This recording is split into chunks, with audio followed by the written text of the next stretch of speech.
पता है अक्षत, हमारे पापा की मौत हमारे जन्म के कुछ दिन पहले ही हो गई थी, पर फिर भी माँ हमेशा सिंदूर और बिंदी लगा के एक सुहागन की तरह ही रहती थी। पर ऐसा क्यों? पता नहीं, हमने कभी माँ से ज्यादा सवाल नहीं किए, क्योंकि माँ ने अकेले ही हमको पाल पोस कर बड़ा किया। पर फिर पढ़ाई के लिए हमें जबरदस्ती खुद से दूर भेज दिया और थोड़े दिन बाद वो हमेशा के लिए हमें छोड़कर चली गई और अब हम इस दुनिया में बिल्कुल अकेले हैं। मेरे होते हुए तुम कभी अकेली नहीं होगी मीरा। अपनी माँ की मौत के बाद मीरा अपनी बेस्ट फ्रेंड निधि के घर इंदौर में ही रहने लगी थी। बहुत जल्द उसने निधि के परिवार के साथ साथ निधि के भाई अक्षत का भी दिल जीत लिया था। कुछ ही समय में मीरा और अक्षत की दोस्ती प्यार में बदल गई थी। अक्षत, हम भोपाल अपने घर जाना चाहते हैं। कुछ राज छुपाए थे हमारी माँ ने हमसे, शायद हमें हमारे कुछ सवालों के जवाब वहाँ मिल जाए। अगले ही दिन अक्षत और मीरा भोपाल के लिए निकल जाते हैं। मीरा अपने पुराने घर जाते ही उस कमरे में जाती है जिसमें आज तक उसने कभी कदम भी नहीं रखा था। मीरा ने उस कमरे की अलमारी खोली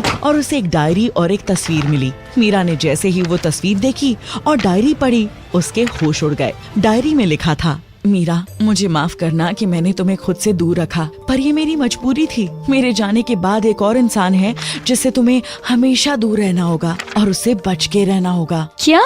पर मैं कैसे इस इंसान से दूर रह सकती हूँ, क्योंकि ये तो। मीरा इतना घबरा जाती है कि वो तस्वीर वहीं तोड़ देती है। तस्वीर टूटने की आवाज से अक्षत मीरा को देखने उस कमरे में आता है, लेकिन मीरा वहाँ नहीं होती। उसे नीचे वो डायरी गिरी मिलती है। जैसे ही अक्षत वो डायरी पढ़ता है और टूटी हुई तस्वीर देखता है, उसके पैरों तले जमीन खिसक जाती है। वो मीरा को पूरे घर में ढूंढता है, पर मीरा कहीं नहीं मिलती। आखिर कहाँ चली गई थी मीरा? ऐसा क्या लिखा था उस डायरी में? और वो किसकी तस्वीर थी जिसे देखकर मीरा और अक्षत के होश उड़ गए थे? आखिर मीरा की माँ उसे किस इंसान से बचा रही थी?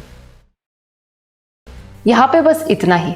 आगे सुनना है तो अभी डाउनलोड कीजिए पॉकेट FM ऐप।